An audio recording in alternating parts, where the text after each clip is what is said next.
تو رسول اکرم صلی اللہ علیہ وآلہ وسلم کی اس خوشخبری کو کبھی بھلانا نہیں چاہیے، لیکن کرنا کیا چاہیے؟ وہی کام جو اللہ کے رسول نے فرما دیا، فرمایا الاسلام بدأ غریبا وسيعود غریبا، اسلام اجنبیت میں شروع ہوا اور آئندہ اجنبی بن جائے گا۔ بہت تھوڑے لوگوں نے اس کو قبول کیا ابتدا میں، پھر اللہ نے اسلام کو دنیا کے کونے کونے تک پہنچایا۔ ایک وقت آنے والا ہے یہ سمٹتا سمٹتا چند لوگوں میں رہ جائے گا۔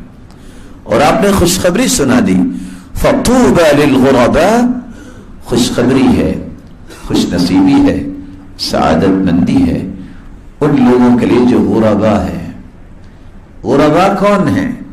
غرباء سے مراد یہ نہیں ہے کہ ان کے پاس مکان نہیں ہے، غرباء سے مراد یہ نہیں ہے کہ ان کے پاس فیکٹری نہیں ہے، غرباء سے مراد وہ غرباء نہیں ہے جن کے پاس کھانے پینے کے لیے اشیاء نہیں ہیں۔ غرباء کی آپ نے 3 تعریفیں کی ہیں۔ الذین یصلحون الناس، الذین یصلحون اذا فسد الناس، جب لوگ فساد مچا رہے ہوتے ہیں تو یہ لوگ معاشرے کی اصلاح کر رہے ہوتے ہیں۔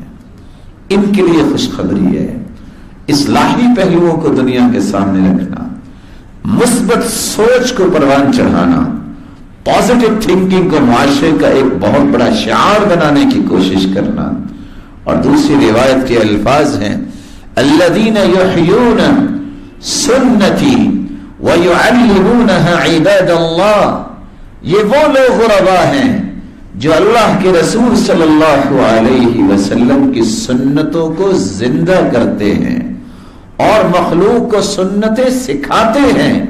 یہ غرباء جو ہیں جن کے لیے رب تعالی نے خوشخبری اپنے پیغمبر کی زبان سے سنائی۔